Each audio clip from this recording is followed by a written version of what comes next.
Broncos head coach Vance Joseph saying there's no time to waste this offseason, and players today expressing that same sentiment, saying these next couple months will be crucial for the 2017 season. Hey guys, I'll tell you that earlier the stands had quite a few people in them, but since then the temperatures have significantly dropped, so only the dedicated ones are still left. After 30 years of AAA baseball here in Colorado Springs, the team is moving south after the 2018 season, and in exchange they'll get the Brewers rookie ball team who will play here at Security Service Field. Hey Ashley, a very special guest indeed to my right here. This is 14-year-old Braden, and earlier tonight in front of 8,500 people on the big screen in front of everyone here, this guy won a dance contest. Braden, tell everyone at home what you won. While the focus remains on repairing the offense this season and finding that juice that head coach Vance Joseph is looking for, the defense says they're taking it to a whole new level this season. Speaking of games, true evaluations for players and positions kicks off Thursday night as the team travels to take on Chicago. Broncos linebacker Shane Ray underwent surgery to repair a torn ligament in his left wrist, which he apparently suffered on Thursday. Last year, the 22-year-old UCCS senior won the tournament by 5 strokes, but says he feels no added pressure returning this year. It's 25 guys not only proving they belong to play with the league's best, but also competing for a Broncos roster spot. Right now, the NFL is reviewing whether or not Parks violated the league's personal conduct policy and what actions, if any, might be taken. All 3 guys say it comes down to a healthy balance. On the field, it's all about business, and most times that means it's loud, aggressive, and even exhausting. But out here, it's the exact opposite. Ankle deep in a river in the middle of the mountains offers these guys a different type of sanctuary. At the start of the offseason training, Broncos head coach Vance Joseph expressed the need to find more juice on the team, and after draft weekend, the team certainly got it. Take a look. I gotta say, going out there today, when I got to the field, the line was literally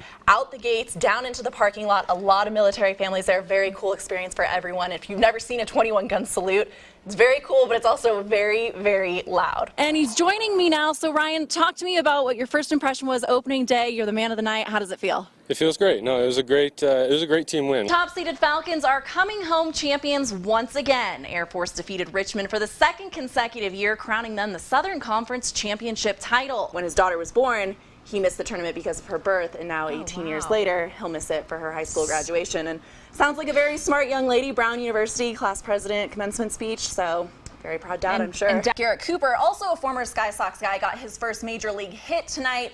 He plays with the New York Yankees, and he got that against Boston Red Sox. Wow. So wow. 2 big accomplishments for guys that were just here less than 2 weeks ago. It'll be interesting to see if he takes any interest in acquiring some sort of ownership of the Rockets now that he has that much dough in the bank. So. Growing up, many of these women say the opportunity to play football simply wasn't there, mostly because the sport is still associated with men, a stigma that they're hoping they can change. Every Monday and Thursday here at Cherokee Ridge Golf Course, you'll find a one-of-a-kind high school golf team, one that's not only mastered the sport of golf, but done so while being deaf and blind. Choking back tears, Peyton Manning formally announced his retirement today in a heartfelt and emotional speech, which ironically comes 4 years to the day he left Indianapolis. Check it out. Pittsburgh looking to capture the AFC North title against Baltimore today. We're going straight to the 4th quarter. Baltimore with a 3-point lead. Ben Roethlisberger on the move finds Le'Veon Bell, who manages to force his way into the end zone. Steelers up 24-20.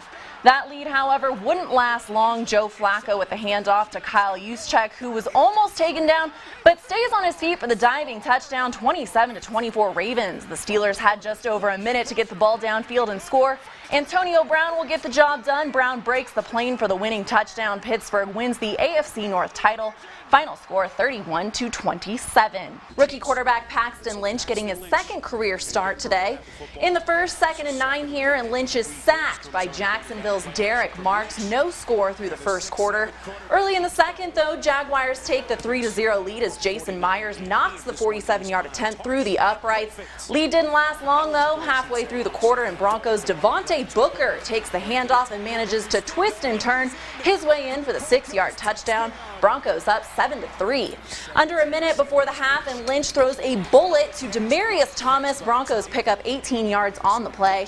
That'll set him up for a 32-yard field goal attempt. 10-3 Broncos at the half. In the 3rd, Jags quarterback Blake Bortles is picked off by Bradley Roby, who returns it for a 51-yard touchdown. Roby becomes just one of 2 players this season with 2 or more picks returned for a touchdown. Broncos up 17-3. In the fourth, Jacksonville scores their first touchdown. Bortles himself takes it in, closing the gap to within 7. The Broncos hold on to win 20-10. Lynch earning his first career win and credits the defense. A scoreless first quarter for both teams, but in the second, Matt Ryan with the handoff to Devontae Freeman, who takes it around the outside for the touchdown. Falcons get on the board first, 7-0. The Patriots now trailing for the first time since Week 12, and Atlanta wasn't finished. 3rd and 9 here, and Ryan finds Austin Hooper for the 19-yard touchdown catch. It's good. The Falcons up 14-0. Keep in mind the largest comeback in Super Bowl history, just 10 points. Things not looking good for Tom Brady, and by not looking good, I mean this. Robert Alford gets the pick, and you know it. He takes this one 82 yards to the house, the second longest return in Super Bowl history. Brady and New England in trouble. Falcons up 21-3 at the half. Then in the third, the Falcons offense proved why they're the number one in the NFL. Tevin Coleman hauls it in for another Falcons touchdown. 28-3 now, late in the quarter. Now Brady finding James White for the first New England touchdown. The extra kick, no good for the Patriots. Pats would tack on another field goal in the fourth quarter. And then late, Brady finds Danny Amendola for the touchdown. The Pats will go for the 2-point conversion and get it. Nearly a minute left in regulation now. Brady finding White for the touchdown. They'll go for 2 once more. The game goes into the first ever overtime in Super Bowl history. And of course, it's a storybook ending. Tom Brady and the Patriots overcome the largest deficit in Super Bowl history to win Super Bowl 51, 34-28. Hey, it's time now for the Rocky Mountain Honda Dealers Sports Report.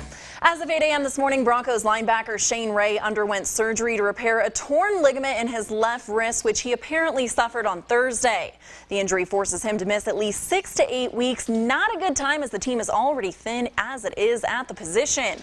It happened as Ray tried to shed a block during the first full day of training camp. Yesterday, he wore a brace on that left wrist, fell on it, and continued to feel some pain after the workout. An exam later revealing the extent of that injury. He'll miss the rest of training camp and the start of the season, as his timetable for return puts him at Week 3 against Buffalo, the same time that linebacker Shaquille Barrett is also expected back from injury. Moving ahead, though, it's all about Von Miller. Elabali will be the first will backer, or Sam, it depends what Von's doing, but he's playing with Von with the first team, and the young guys will be the backups. We brought Mason in, that provides depth, so we don't burn Von out. That's important now, because we've down to Von, with no Shane, no Shaq. So being smart with Von, it's going to be a priority. Now, in a resulting roster move, the Broncos brought back Danny Mason on a 1-year deal, waiving tight end Henry Krieger-Coble. Looking ahead, the Broncos will play in their full pads for the first time tomorrow, something head coach Joseph says should be both exciting and emotional. No doubt that'll be the case for running back C.J. Anderson. A torn meniscus in Week 7 of last year cut Anderson's season short, but his off-season training has allowed him to build that strength and endurance back up in that knee, saying cycling and boxing has worked wonders for him. As for the rest of the team, others say the pads will be a defining factor in sporting the boys from the men. I'm a physical guy, so I'm going, if you're in the way, I'm going to run into you. So, I haven't had them on since October, so I definitely love to feel that feeling. I tell TJ and Stu, give me a little bit more. I tell them just give me a little bit more so I can feel that, so I can get used to my legs turning over and running through contact, and some things I haven't done since October. I always say, when you put the pads on, that's the difference between the boys and the men. So we're going to see who the men are. Now, as a reminder, all training camp sessions are open to the public, including tomorrow's. Gates open at 8 a.m. And of course, speaking of football, we are officially 35 days and counting until Falcon football kicks off. At the Mountain West Media Summit this week in Las Vegas, the team was selected to finish 4th in the Mountain West Conference Division. The Falcons lost 15 starters, including 10 on defense this past season. But get out the calendars and mark the date, September 2nd. Air Force will play Virginia Military Institute at home. You can also check out Fan Day. That's August 19th. The team will scrimmage with plenty of pre- and post-game activities. That is also open to the public and, of course, free. The Switchbacks at home tonight, hosting the Seattle Sounders, both team in the hunt for the 2017 USL campaign. Colorado Springs in the 7th position, just 1 point in one place above the 8th-seeded Sounders. The top 8 make the playoffs. 21st minute of play, Mostek Haysher doing work. He finds Shane Malcolm, who finds the back of the net. Switchbacks up 1-0, and then just over 10 minutes later, Keisha again with an assist, this time finding Jack Jones, who heads this one home. The Switchbacks go on to earn 3 points, getting their first win since June 24th. Final score 2-1. And the Rockies riding a 3-game losing streak tonight. The team in Washington taking on the first place NL East Nationals. Second inning, Trevor Story with a long ball, his 15th of the year, 2-run shot. Rockies up. Later in the 5th, looking to extend their lead, Mark Reynolds bringing in another run with the RBI double, as this one just barely stays in the park. Rockies win it. Final score 4-2. So I got to ask, with all the football back, are you excited for football season? I am excited. I'm a little bummed about the Shane Ray deal. I know, another big blow, but I think they'll be okay. I think they'll figure it out. But who's your team? I don't think I know that. Chiefs are my team, which Jamal Charles, it was exciting to have him come here. Hopefully he can stay healthy. Hopefully he'll be in competition with C.J. Anderson for that starting job. So see how things play out. Good stuff. Thanks, Kalyn. Stick around. We're back with a final look at weather.